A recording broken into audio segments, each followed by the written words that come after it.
तो गाइस, आप लोग कैसे हो? और आज है मेरा डे 57, जो कि एक बहुत महत्वपूर्ण डे है कि मेरा 50 डे का पॉइंट कंप्लीट हो चुका है और हम उसे अचीव कर चुके हैं। तो आज हम शुरू करेंगे अकाउंट्स का चैप्टर नंबर 3, जिसका नाम है एडिविजन ऑफ पार्टनरशिप। देखो, हम तुम्हें ये बता रहे हैं कि जितने भी कॉन्सेप्ट है वो सिर्फ थ्योरी के बेस पर हैं। न्यूमेरिकल्स हम इसके बात कराएंगे जब ये पूरा चैप्टर कंप्लीट हो जाएगा थ्योरी के, तब हम न्यूमेरिकल स्टार्ट करेंगे जा ताकि तुम्हें ये समझ में आए कि थ्योरी और न्यूमेरिकल में कितना डिफरेंस है। जब हम थोड़े थ्योरी को कंप्लीट करेंगे तब हम उसके एमसीक्यू, पीवाईक्यू ये सारे करेंगे। फिर हम उस चैप्टर के न्यूमेरिकल्स करेंगे ताकि तुम्हें उसका क्वेश्चन भी बनाना आ जाए। तो पहले हम इसमें समझेंगे कि एडमिशन ऑफ पार्टनरशिप किसे कहते हैं। जब कोई नया पार्टनर किसी भी बिजनेस में आती है तब उस बिजनेस में क्या क्या चेंजेस होती हैं, उस पार्टनर को लाने की क्या हमारे लिए जरूरत होती है, और जब हम पार्टनरशिप को लाएंगे तब हम जो पहले से डीड जो बनाए हुए हैं पार्टनरशिप में, वो किस चीजों में चेंज लाएगी। जब हम एडमिशन करेंगे पार्टनरशिप वो किस चीजों में चेंज आएगी, पार्टनरशिप डीड में क्या क्या चेंज आएंगे, इसको देखेंगे। तो चलिए शुरू करते हैं बिना देरी किए, ताकि तुम्हें और अच्छी तरीके से समझ में आए। देखो, ये हमने तुम्हें एक कॉन्सेप्ट दिखाया था कि एडमिशन ऑफ पार्टनरशिप किसे कहते हैं। हालांकि इसे हम तुम्हें लिख कर बताया है कि एडमिशन ऑफ पार्टनरशिप में क्या क्या फंक्शन होते हैं और उसके राइट क्या होते हैं और उसमें क्या क्या फॉलोइंग आते हैं। तो शुरू करें। देखो, पार्टनरशिप फॉर्म किसे कहते हैं, सॉरी, पार्टनरशिप फॉर्म तो तुम्हें याद होगा कि जब हम दो व्यक्ति को मिलाकर किसी बिजनेस को शुरू करते हैं उसे हम पार्टनरशिप फॉर्म कहते हैं। लेकिन एडमिशन ऑफ पार्टनरशिप फॉर्म क्या होता है? तो जब कोई कंपनी चल रही होती हो पार्टनरशिप की, तब उस चल रही कंपनी में किसी और पार्टनर्स की आ जाना, किसी और पार्टनर को लाना किसी और पार्टनर के थ्रू, वो हमारा कहलाएगा एडमिशन ऑफ पार्टनरशिप। चलो मानते हैं कैसे। ये और ये, मान लो ये दोनों पार्टनर्स है, ठीक है। ये दोनों, ये और ये पार्टनर्स है। ये दोनों, जब ये दोनों पार्टनर्स है तो ये दोनों मिलकर अपना कंपनी चला रहे हैं, ठीक है। अपना ये दोनों कंपनी चला रहे थे, ये अभी तक नहीं आया, अपना ये दोनों कंपनी चला रहे थे। लेकिन इसको लग रहा था कि हमारे इस मार्केट में कुछ ना कुछ कमियां हैं और इसको पूरा करने के लिए हमें एक और पार्टनर्स की जरूरत होगी, तब जाकर हमारे बिजनेस में वो सारी कमियां दूर हो जाएगी। तो इसने इस कमी को पूरा करने के लिए इस पार्टनर को मंगा लिया।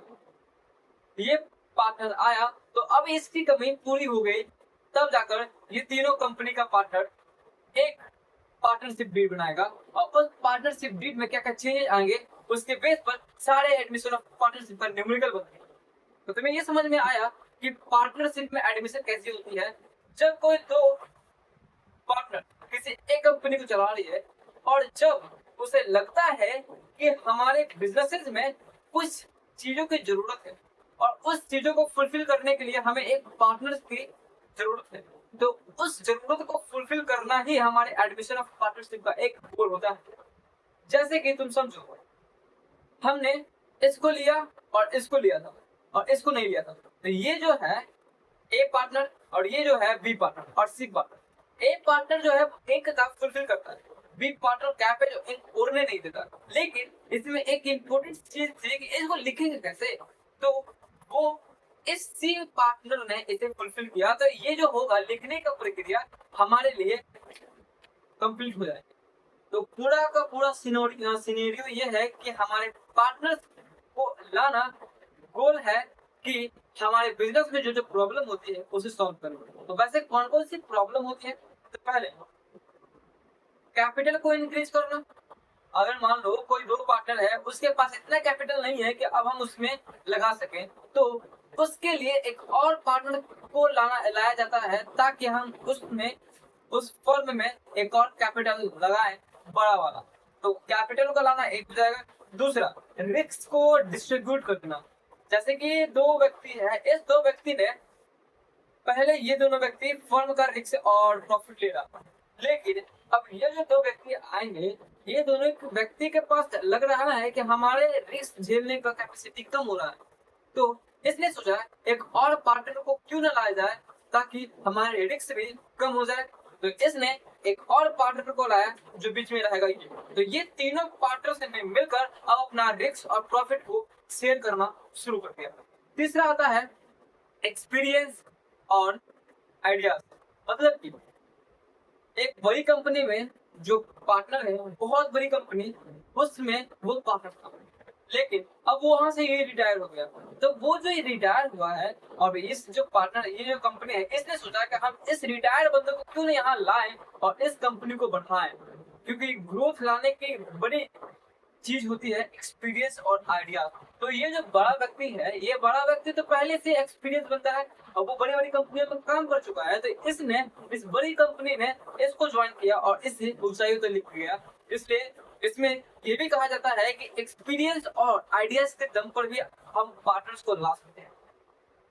कौन कौन हो गया? पहला हो गया क्या? पहला कैपिटल कंट्रीब्यूशन, दूसरा रिस्क और तीसरा आ जाते हैं एक्सपीरियंस और चौथा आता है ग्रोथ। जब कोई व्यक्ति हमारे में ज्वाइन करेंगे, मान लो इन दोनों व्यक्ति के पास इतना टाइम नहीं है कि उस कंपनी को वो समय दे पाए, तो अब इसने सोचा कि हम एक और क्यों ना पार्टनर लाए ताकि वो पार्टनर इस कंपनी को, इस फर्म को टाइम दे सके। इसलिए उस फर्म को टाइम देगा तो वो कंपनी भी ग्रोथ करेगी और दोनों का प्रॉफिट शेयरिंग रेशियो भी बढ़ेगा। इसलिए इसे कहा जाता है कि इसमें मेजर 5-4 चीजें होते हैं जिससे हम पार्टनर्स को लाते हैं। पहला आता है कैपिटल कंट्रीब्यूशन, दूसरा आता है रिस्क डिस्ट्रीब्यूशन, तीसरा आता है क्या? तो एक्सपीरियंस और आइडियाज के दम पर, और चौथा आता है क्या? तो ग्रोथ के दम पर। सीनोरियो समझ गए क्या क्या आते हैं? अब देखो, जब हम पार्टनर्स लाएंगे, पार्टनरशिप डीड लाएंगे, तो उसमें क्या क्या चीजें चेंज होंगी। देखो, जैसे कि हमने एडमिशन किया पार्टनर्स का एडमिशन किया, तो तुम खुद सोच सकते हो कि जब हम पार्टनर्स को एडमिशन करेंगे तो प्रॉफिट शेयरिंग रेशियो बढ़ेगा, प्रॉफिट शेयरिंग रेशियो बढ़ेगा तो एप्लीकेशन भी बढ़ेगा, डीड का पूरा फॉर्मेट चेंज हो जाएगा। तो उसमें क्या क्या चेंजेस करेंगे, उसके दम पर हम पूरे पार्टनरशिप डीड को फिर से रिवैल्यूएट करेंगे, यानी कि रिकंस्टिट्यूट करेंगे। हमने बताया था ना कि रिकंस्टिट्यूशन ऑफ पार्टनरशिप में कौन कौन आते हैं? Date of a partner, admission of a partner और रिवैल्यूएशन, सो या फिर डिसोल्यूशन ऑफ अ पार्टनर। इतना समझा? इसको मिटाते हैं और फिर समझाते हैं कि क्या क्या आते हैं। इतना ही रहते हैं ताकि तुम्हें और क्लियरली समझ में आ जाए।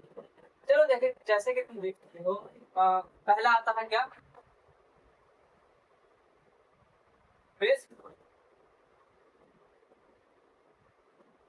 रिस्क कंट्रीब्यूशन, दूसरा कैपिटल कैपिटल कंट्रीब्यूशन, तीसरा क्या हो सकता है?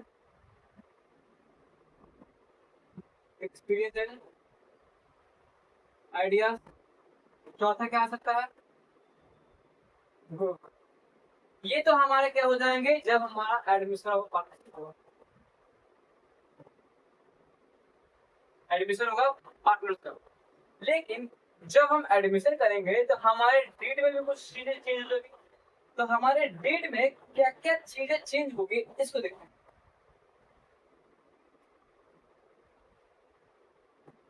डीड है, डीड में पहला चीज रहेगा क्या? प्रॉफिट शेयरिंग रेशियो में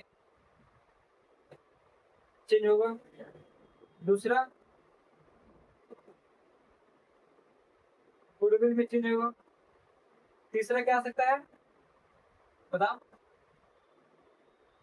गुडविल में चेंज तो हो गया, मान लिया, लेकिन अब एसेट्स एंड लायबिलिटी में भी चेंज आएंगे। और फिर समझते हैं कैसे। फिर चौथा आता है क्या कि हमारा आएगा प्रॉफिट शेयरिंग रेशियो हो गया। प्रॉफिट शेयरिंग के रिजर्व को भी हम कर सकते हैं चेंज। तो रिजर्व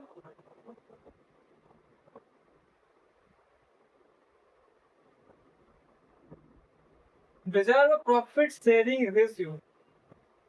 ठीक है, अब देखते हैं कि ये कैसे आएगा। एक और आ सकता है शायद, हाँ एक और आएगा क्या, एडजस्टमेंट ऑफ कैपिटल। चलो समझते हैं कैसे। चेंज इन PSR, यानी कि जब हम एडमिशन करेंगे पार्टनर्स का तो हमारे प्रॉफिट शेयरिंग रेशियो में चेंज हो जाएंगे। फॉर एग्जांपल समझो कि पहले से कोई ए और कोई बी व्यक्ति था, जिसमें 1:2 का रेशियो बढ़ रहा था, लेकिन अभी एक और व्यक्ति आ रहा है जो है C, और सी ने हमारे कैपिटल में कंट्रीब्यूट किया 60 लाख रुपए। फॉर एग्जांपल इसने किया था 7 लाख, इसने किया था 20 लाख, और इसने किया मान लो 40 लाख। 40 लाख किया और इसने 20 एसोसिएट किया 30। तो इस दोनों के पैसे, इस दोनों के कैपिटल के हिसाब से इसका रेशियो निकला। अब सी जब आया तो इसका भी रेशियो निकलेगा ना। तो मानो जब सी आया तो इसका रेशियो हो जाएगा 1:2:3।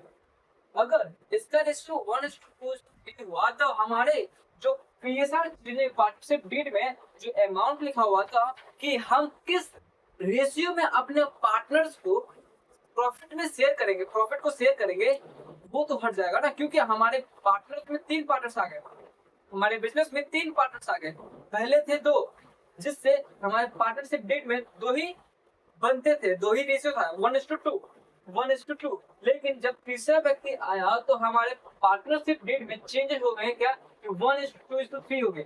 3 पार्टनर्स आ गए हमारे बिजनेस में, तो हमारे इससे भी हमारे बिजनेस में चेंजेस आएंगे और हमारे पार्टनरशिप डीड में चेंजेस आएंगे। और इतना बोल देते हैं कि हमारे पार्टनरशिप डीड में जो रेशियो निकलता है वो कैपिटल के हिसाब से निकलता है। फिर चेंजेस किसके बेस में आएंगे, तो आएंगे गुडविल। देखो गुडविल किसे कहते हैं, तो मैं समझाया था कि गुडविल इंटेंजिबल होता है। गुडविल हमारे रेपुटेशन, हमारे ब्रांड वैल्यू को कहते हैं। समझो, हमारे गुडविल को हम ऐसे देख सकते हैं कि वो ब्रांड है, हमारा ब्रांड ही हमारा गुडविल है। तो गुडविल को भी हम चेंज करेंगे ना, जब हमारा रेमुनरेशन होता है, जब हमारा कैपिटल में कंट्रीब्यूशन होता है, उसके हिसाब से हम गुडविल में भी चेंज करेंगे। जैसे पहले इसका 1:2 था, लेकिन सी जब आया तो उसका 3 हो गया, इसमें भी चेंजेस करेंगे, क्योंकि डेट में तो 1:2 ही लिखा हुआ था, लेकिन अब जब तीसरा आया तो उसको 1:3 करना पड़ेगा ना, तो इसमें भी हम चेंजेस करेंगे। एसेट्स एंड लायबिलिटी, तुमको हम शुरू में ही बताते हैं कि जब हम पार्टनर्स को लाते हैं तो हमारा रिस्क बढ़ जाता है। तो रिस्क यानी कि लायबिलिटी और एसेट, एसेट्स प्रॉफिट और लायबिलिटी हमारा खर्चा हो जाएगा। तो जैसे कि तुम देख सकते हो, पहले ए व्यक्ति था, बी व्यक्ति था और बी व्यक्ति, ठीक है। इस दोनों में पहले 1:1 के रेशियो में एसेट्स एंड लायबिलिटी बढ़ता था, लेकिन अब जब सी आया है तो इसका भी लायबिलिटी होगा ना 1:1 का, 1:1 का होना चाहिए ना, 1:1। तीनों में प्रॉफिट एक समान तक बटनी चाहिए, इसलिए एसेट्स और लायबिलिटी भी इसमें पार्टनरशिप में जो लिखा हुआ था वो भी चेंज हो जाएगा। फिर देखते हैं reserve and profit sharing risk. Reserve and profit sharing risk, reserve का मतलब पता, रिजर्व का मतलब क्या होता है। रिजर्व, रिजर्व का मतलब है कि जब कोई फर्म अपने पार्टनर्स को उस प्रॉफिट के हिसाब से पैसा ना दे, यानी कि देखो मान लो ये जो फर्म है इसने 1 लाख पैसा कमाया, ठीक है, लेकिन पार्टनर्स को ए और बी को दिया कितना, सॉरी ए और बी सी ने, ए बी सी को दिया कितना, 30,000, 30 30 30। लेकिन इसके पास का प्रॉफिट तो 1 लाख था ना, लेकिन ये दिया कितना, 30,000। तो अब ये जो 1,000 सॉरी 10,000 जो बचा है वो कहाँ गया, तो वो हमारे फर्म का ही पैसा रहेगा, क्योंकि जब भविष्य में कोई चीजें घटनाएं होंगी तो वो इस पैसे को उसमें लगा सके। और सीधी सी बात है, जब हम पैसे को लगाएंगे और फर्म में रखेंगे तो इसका हम कह सकते हैं कि ये हमारा पैसा रिजर्व हो गया फ्यूचर के लिए, तो ये हमारा रिजर्व हो जाता है। फिर प्रॉफिट शेयरिंग रेशियो क्या होता है? तो प्रॉफिट शेयरिंग रेशियो जो हम 1 लाख में इसको बांटे हैं रेशियो के दर पे, उसे हम कहते हैं प्रॉफिट शेयरिंग रेशियो। मतलब कि सीधी सी बात है कि फर्म का पैसा हटाकर और पार्टनरशिप का पैसा में डिस्ट्रीब्यूट कर देना, उसे हम कहते हैं रिजर्व एंड सरप्लस। फिर आता है एडजस्टमेंट ऑफ कैपिटल। कैपिटल में एडजस्टमेंट, जब कोई नया पार्टनर आएगा तो हमारे डीड में भी चेंजेस आएंगे, क्योंकि हमारा कैपिटल तो अलग अलग है ना। ए ने दिया 40 लाख, बी ने दिया 30 लाख और सी ने दिया 60 लाख, तो उसका कंट्रीब्यूशन तो अलग हो गया ना। और देखो कैपिटल का मेन गोल होता है कि पार्टनर्स खुश रहे, बैलेंस हो जाए कैपिटल, फर्म का जो बिजनेस का कैपिटल है वो बैलेंस रहे, विवाद ना हो। तो इसके लिए इसने बोला कि पार्टनरशिप फर्म में ये भी चेंजेस होंगे। तो क्या क्या चेंजेस आएंगे? जब देखो तुम समझ सकते हो, ए व्यक्ति, बी व्यक्ति और सी व्यक्ति, सी आया, बी और ए पहले से था, तो इसमें आएंगे मान लो एडजस्टमेंट ऑफ कैपिटल। ए ने दिया 20,000, ए ने दिया 20,000 और बी ने दिया 30,000 और सी ने दिया 40,000। ठीक है, दोनों मिलाकर कितना होता है? 20,000, 30,000, इसको 50 बार, 1 लाख पूरा पूरी हो गया। ए ने हमें दिया 20,000, बी ने हमें दिया 30,000 और सी ने हमें दिया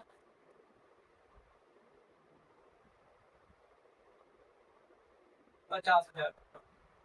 तो तुम्हें ऐसा नहीं लग रहा है कि ए ने, सी ने हमें बहुत ज्यादा पैसा दे दिया और ए ने बहुत कम पैसा दे दिया? तो इसने बोला, एडजस्टमेंट ने बोला कि जब किसी को लगे कि हमारा पैसा ज्यादा है किसी और पार्टनर्स के मुताबिक, तो हम अपने पैसे को निकाल सकते हैं।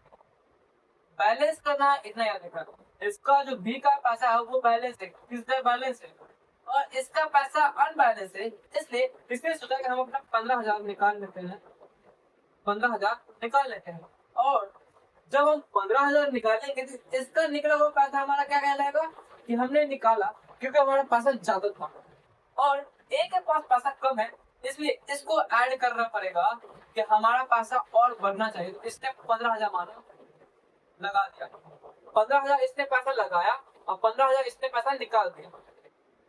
सी ने क्यों निकाला पैसा? क्योंकि उसके पास पैसा ज्यादा था। और ए ने क्यों लगाया? क्योंकि उसके पास पैसा कम था। इसलिए ए ने पैसा जो निकाला वो हमारा आ जाएगा सी का, और ए के पास पैसा कम था इसलिए उसने लगाया ए में। तो सीधी सी बात है कि एडजस्टमेंट हो सकते हैं कि हमारा बैलेंस पूरे कंप्लीट हो जाए, हमारा प्रॉफिट एंड शेयरिंग रेशियो बीच में रहे और हमारे बीच में अनबन ना हो, विवाद ना हो। तो ये पूरा चैप्टर का ओवरऑल कॉन्सेप्ट था। कॉन्सेप्ट क्या था कि एडमिशन कैसे होता है, दूसरा क्या है कि पार्टनरशिप आने के लिए क्या क्या करना पड़ता है, और पार्टनरशिप जरूरी है क्यों जब हम पार्टनर्स हैं तो, और तीसरा आता है जब हम पार्टनर्स को लाते हैं तो डीड में क्या क्या चीजें आती है। एक और देखते हैं कि पार्टनर्स का राइट क्या होता है, जब नया पार्टनर आता है तो उसका राइट क्या होता है। मेनली दो ही होता है, तो वो दोनों को देखते हैं आप, इसके बाद चैप्टर खत्म। ठीक है, दोनों देखते हैं। पहला आ जाएगा राइट टू शेयर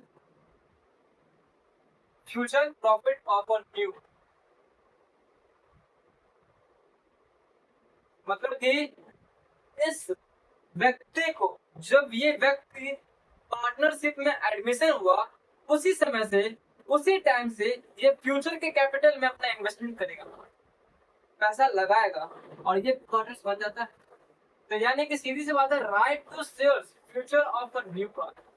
और दूसरा आता है क्या, right to share in the assets of a firm,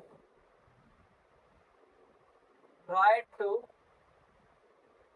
sell the assets the firm। Firm का जो एसेट्स होता है, फर्नीचर, लाइबिलिटी, टेबल कुर्सी पंखा एसी, ये सब ये कंट्रीब्यूट करेगा अपने पार्टनर्स के बीच से। तो दो राइट पहले आता है क्या, तो पहले दो राइट है right to share future profit, और दूसरा आता है right to share assets and liabilities. ये तो समझा, ये पूरा हमने कॉन्सेप्ट समझ लिया। पार्टनरशिप क्यों होता है, पार्टनरशिप क्या है, एडमिशन ऑफ पार्टनरशिप क्यों होते हैं, और एडमिशन कैसे होते हैं। जब हम एडमिशन करेंगे तो हमारे पार्टनर्स में क्या क्या चेंजेस आएंगे, हमारे ट्रेड में क्या क्या चेंजेस आएंगे, और हमारे राइट क्या होते हैं पार्टनरशिप पाने के लिए। ये हमारे पूरे थ्योरी, और आज के लिए बस इतना ही, क्योंकि इसके बाद जो चैप्टर आएगा वो बहुत लंबा चैप्टर रहेगा, तो उसको ध्यान दीजिएगा। तब तक के लिए धन्यवाद।